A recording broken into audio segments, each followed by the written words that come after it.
A hush fell over Armstrong City's geodesic dome as the weekly entertainment meeting sputtered to life. 50 colonists, tired, pale, and dusted with perpetual gray regolith, slumped in a semicircle around a flickering hollow projector. The projector offered them two options: a rerun of a 10-year-old cooking show from Earth, or last month's Lunar Council debate, which had been about whether dust filters should be beige or slightly less beige. A collective groan echoed off aluminum bulkheads. "That's it!" declared Lumen Park, who'd been Armstrong's lead geologist, until she realized there was only so much excitement in classifying rocks that had never met erosion. She stood, kicked an empty squeeze pouch of beet puree out of the way, and said, "We're inventing our own fun. Unless you mean filling the hydroponic tanks with sparkling water. Forget it," muttered Jasper Kim, communications tech and reigning champion of solitaire against yourself. "No," Lumen said, eyes blazing with an energy no one had seen since the arrival crate contained fresh coffee beans. "We're starting an improv troupe." A silence, longer than the Earth-Moon communications delay, descended. Finally, Dr. Celine Vega, resident psychologist, raised an eyebrow. "Improv? As in stand on stage and make things up?" "Exactly. It'll be spontaneous, cathartic, and we can stream it to Earth. They adore watching people do terrifying things for free." Chef Paolo, who'd come to the moon on a culinary arts grant that evaporated once officials discovered lunar truffles were a gag, crossed his arms. "People on Earth already watch billions of channels. Why tune in to us?" "Because," Lumen announced, "we'll be the first interplanetary improv troupe.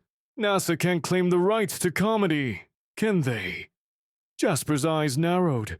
Not yet. That was all the encouragement she needed. Step one was assembling a cast. Besides Lumen, Jasper, Celine, and Paolo, they recruited Meera Patel, the youngest colonist, 17 and furious that Armstrong's only dating pool involved people who remembered floppy disks. Anton Voronin, ex-cosmonaut tour guide, who spoke 5 languages poorly, but enthusiastically. Emma 7, a maintenance robot desperate to segue every conversation into vacuum seal safety instructions. They gathered in Habitat 3, whose faulty humidity control meant it always smelled faintly of wet socks, and pushed cargo crates into a stage. Above them dangled power cables like curious snakes. "Rule 1, Celine explained, channeling every therapy session she'd ever led, is yes, and you accept what your partner says and add to it. Emma 7 word, affirmative. If partner states habitat breach, respond, yes, and please locate nearest emergency duct." "Good enough," Lumen said. They rehearsed. Badly. Their scenes began with promise. Meera, "Captain, the alien ambassador demands a karaoke duel." Paolo, "Yes, and I shall defeat him with my rendition of Mozzarella in the Moonlight." But ended in chaos, when low gravity sent props drifting, and Emma 7 handed everyone Velcro patches for safety. After the third time, Anton had lived a monologue entirely in what he claimed was Lunar Esperanto. Jasper called a break. They bounced lazily to the communal freezer, retrieving lukewarm ice pops. "This will never work," Paolo said, nibbling blueberry spinach slurry. "Punchlines float away before we finish." "Exactly," Lumen beamed. "We lean into the chaos. Earth audiences love train wrecks, and we're the only train wreck at 1 to 6G. She commandeered the comms array, filing an official entertainment broadcast license with the Interplanetary Stream Authority, whose automated system, confused by a lunar IP address, approved it instantly. Their show was scheduled for Friday 1900 UTC, prime time for Europe, lunchtime for the Americas, and Insomniac cat videos for Asia. Jasper ran the numbers. We'll have a 2.6-second delay between joke and laughter. Perfect, Lumen said. That's just enough time for us to wonder if we bombed before the applause lands. Opening night arrived quicker than the colony's shipment of replacement socks, which was both metaphor and tragic fact. Habitat 3's overhead lamps were dimmed to romantic dive bar setting to hide scuff marks. Paolo repurposed foil insulation into a glitter curtain that crackled each time someone inhaled. Emma 7 projected the troop's logo, Zero Guffaws, onto a sheet of reclaimed packing foam. Lumen stepped forward in a homemade sequined flight suit, microphone clipped to her collar. People of Earth, she began. Greetings from the dusty side of Dull. We're here, we're bored, and we want your suggestions. Type them into the live stream chat, and be patient. The moon may be only 300 to 84,400 kilometers away, but our Wi-Fi still goes through Cleveland. Suggestions poured in. Dating in a black hole. First Martian coffee shop. Zombie presidents at a space carnival. Mira shouted, I saw zombie presidents first! Let's do it. Anton bowed. Duh. I shall be President Lincoln, but with fancier hat. Celine rang a bicycle bell stolen from a rover. Instant scene change. What followed was 20 minutes of chaotic brilliance. Paolo used a ladle as a top hat. Jasper narrated like a documentary host who'd swallowed helium. Emma 7 performed the Gettysburg Address while vacuuming imaginary brain goo. And everyone took turns drifting across the stage in slow motion, arms outstretched, moaning. 80 and nom nom nom. Back on Earth, chat exploded in jubilant disbelief. LOL. The delay makes it funnier 'cause they freeze mid-air. Nice. Why is that robot giving therapy to zombie Lincoln? I'm screaming. Someone Venmo these weirdos cheese money. Zero Guffaws was an overnight viral sensation. News anchors clipped highlights under the headline. Comedy over the moon, literally. Teenagers posted reaction videos where they tried to lip sync around the transmission lag. Even a panel of solemn astrophysicists admitted between quasar slides. Honestly, we needed the laugh. Fame, of course, came packaged with bureaucratic scowls. The next morning, Lumen was summoned to a video call with NASA's Public Engagement Office. A stern official named Dolores Pritchard adjusted her eagle brooch. Ms. Park, congratulations on your performance. However, regulations indicate any lunar broadcast must undergo content review for scientific integrity. Scientific integrity? Lumen blinked. We improvised a tap-dancing William Howard Taft. Precisely. Viewers might infer the existence of undead presidents on the moon. Our focus group suggests that's suboptimal. Look, Lumen said, forcing a smile. Interplanetary PR disasters occur when you undercook reality. We're overcooking it. Everyone knows it's satire. Dolores sighed. Fine. But there are conditions. No political endorsements. No promising moon rocks as souvenirs. And absolutely no depicting Earth gravity as superior. We can't even joke about gravity. Not unless it's equal opportunity.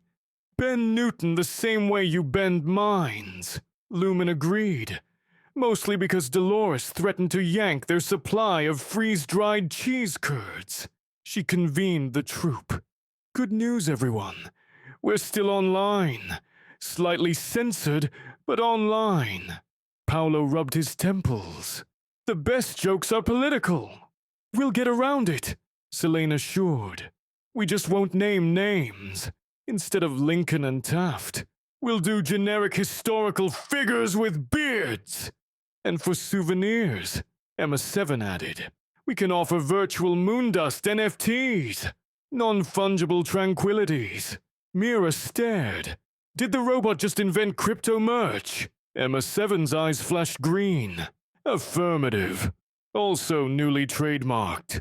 The next show shattered their prior viewership. During a scene titled Low Gravity Bank Heist, Jasper played a vault door that kept drifting away from the robbers. Viewers tipped so many micro-donations that Armstrong's finance officer pinged Lumen, confused why a moon colony suddenly held 43,218 Earth dollars and an alarming amount of emoji-annotated love letters. With riches came rivalry. On week 3, Earth's most famous improv squad, Chicago's storied Yes Andromeda, issued a challenge. Their leader, Clarissa Jones, delivered a smug live stream where she sipped artisanal kombucha and declared, "Improv belongs to the brave, not the bored.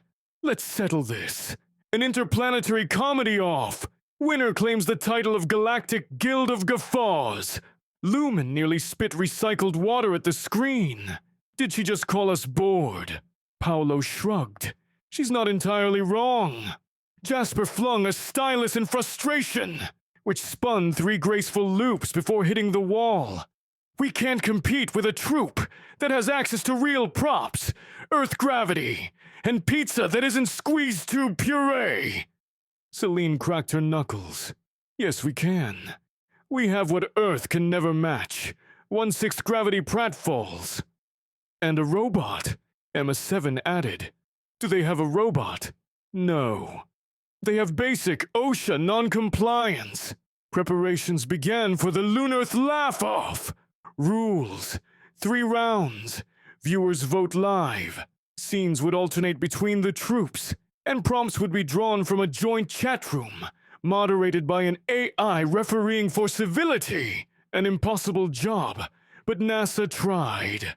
On the big day, Armstrong City's population packed Habitat 3, some standing on walls thanks to Velcro shoes. Paolo passed out plastic tubes of Victory soup, a dubious blend of broth and caffeine, while Emma 7 calibrated mics. Lumen addressed the camera. Hello, Terrans and transient internet trolls. We accept Chicago's challenge. Remember, comedy is the universal solvent, unless you attempt to drink it, in which case, please consult a physician. Clarissa appeared split screen, flanked by teammates wearing matching burgundy scarves, like revolutionaries who majored in theater. Try to keep up, Moonies, she purred. Round 1 prompt. Dating app for mythical creatures. Yes, Andromeda went first. They speedran a scene where a sarcastic unicorn swiped left on med school dragon but matched with gluten-free centaur. It was polished, punchy, and ended with a group sing-along. Earth chat sent heart emojis at the speed of Wi-Fi. 0 guffaws huddled. Lumen whispered, "We need spectacle." Anton snapped his fingers. Low-gravity centaur jockey fight? Paolo shook his head. Too derivative. Mira pointed to Emma 7. Robot Cupid! Lights up. Celine, sporting glitter wings made of food ration wrappers, interviewed mythical singles floating 3 feet above stage. Emma 7 rolled through wearing a quiver of repurposed soldering irons, launching heart-shaped sticky notes that drifted in slow arcs. One note adhered to Anton's face mid-monologue. He committed, shouting, "Love blinds me, comrades!" and somersaulted backwards in a lazy swirl. Chat lost its collective mind. Score after round 1, 51%. Moon, 49%. Earth. Armstrong erupted in cheers. The difference looked tiny, but for colonists used to margins of oxygen safety, it felt grand. Round 2. Prompt. The last fast food joint after the apocalypse. Yes. Andromeda created a drive-through run by mutant raccoons, played by humans crouching, who offered irradiated soy shakes. It was clever, and featured a rap battle. As they performed, Lumen noticed a blinking warning on the comms monitor. Solar storm approaching. High interference risk. She glanced at Jasper, who mouthed, "We'll lose feed in 10." Panic threatened, but Lumen remembered Rule 1. Yes, and she signaled the troop. Lights up for 0 guffaws. Paolo announced, "Welcome to Moon, Donald, where the ice cream machine is the only thing still alive." Emma 7 disguised as a broken milkshake robot, sputtered, "Error! Dairy not found!" hurling packets of powdered cream that hung like fragrant clouds. As the solar interference intensified, the video feed pixelated, giving their scene a glitchy, post-apocalyptic vibe no terrestrial troop could replicate. Chat exploded in confusion and delight. "Why does your screen look like Minecraft? This is performance art. OMG, Pixel Raccoons who? Round 2 score. 60% moon, 40% earth." Clarissa scowled, scarf wilting under studio lights. "Congratulations," she said through clenched teeth. "But round 3 is lightning round. Literally. 30-second scenes. Audience suggests in real time." Unbeknownst to both teams, the solar storm peaked, flipping bits in the suggestion algorithm. When round 3 began, prompts were garbled combinations like time-traveling plumber dentists and quantum salad dressing. Yes, Andromeda tried valiantly, but their jokes tangled in nonsense. Their final line, "Brush those pipes," echoed flop sweat. Zero Guffaws, however, thrived on nonsense. Lumen entered as a talking salad fork, complaining about existential croutons. Mira portrayed a quantum lettuce head simultaneously fresh and wilted. Emma 7 beeped, "Warning! Dressing observation collapses waveform," then sprayed vinaigrette onto the camera lens, giving viewers a psychedelic oil and vinegar filter. With 9 seconds left, Anton declared, "I am both satisfied and still hungry." And the whole cast froze mid-bounce as the timer buzzed. Poll results: 78% moon, 22% earth. Armstrong erupted. Velcro shoes ripped off walls in undisciplined celebration. Paolo shouted, "Someone cue the victory playlist," which was just Emma 7 reciting food safety regulations to a techno beat. Clarissa offered a sportsmanlike nod. "Well played. Lunar jesters. Perhaps boredom breeds brilliance." Lumen smiled. "We prefer to call it gravity light enlightenment."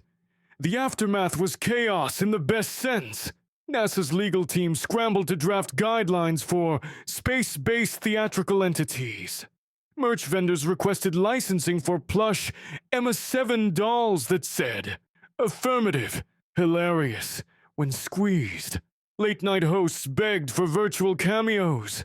The troupe declined in favor of maintaining mystique, and because Armstrong's bandwidth barely supported one viral stream at a time. More importantly, colony morale skyrocketed.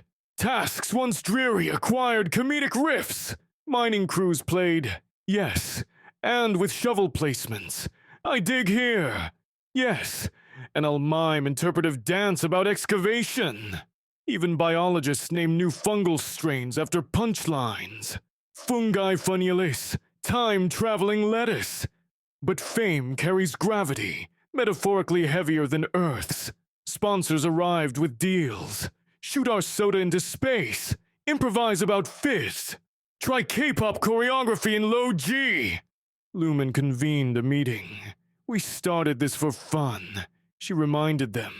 "Not to become floating billboards." Celine nodded. "There's a balance between opportunity and soul. Trust me, I've counseled enough reality show washouts on Earth." Emma 7 projected a pie chart labeled Comedy vs. Commercialization.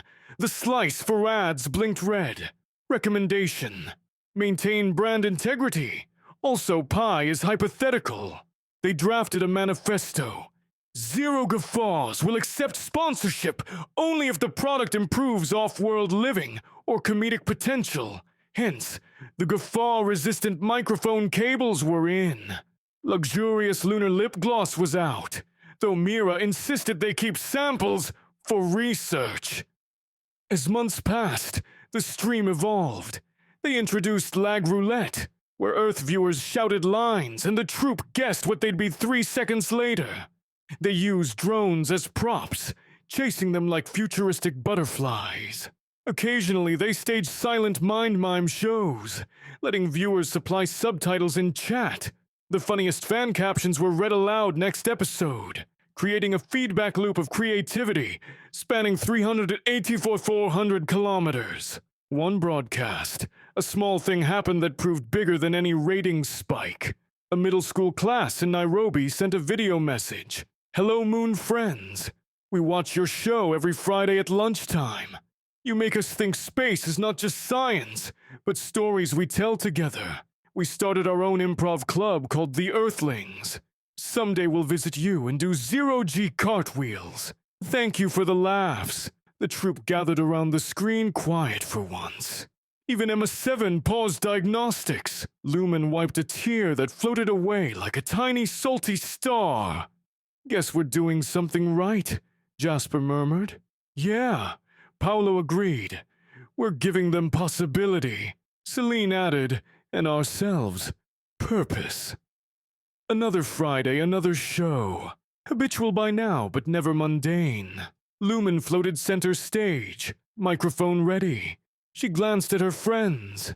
Jasper flipping cue cards, Mira stretching in mid-air splits, Paolo adjusting a hat made of dehydrated pasta boxes, Anton practicing Russian puns no one would understand, Selena breathing steady therapist breaths, and Emma 7 calibrating comedic subroutines. She addressed the universe. "Good evening, Earth, Moon, and any stowaway Martians borrowing someone's Wi-Fi. Welcome back to Zero Guffaws, where gravity's optional but laughter's mandatory. Give us your wildest suggestion. We promise to catch it, eventually." Chat scrolled faster than a meteor shower. The first prompt materialized. "Bored Moon Colony invents interplanetary improv. Go!" Lumen blinked in mock surprise. That's oddly specific.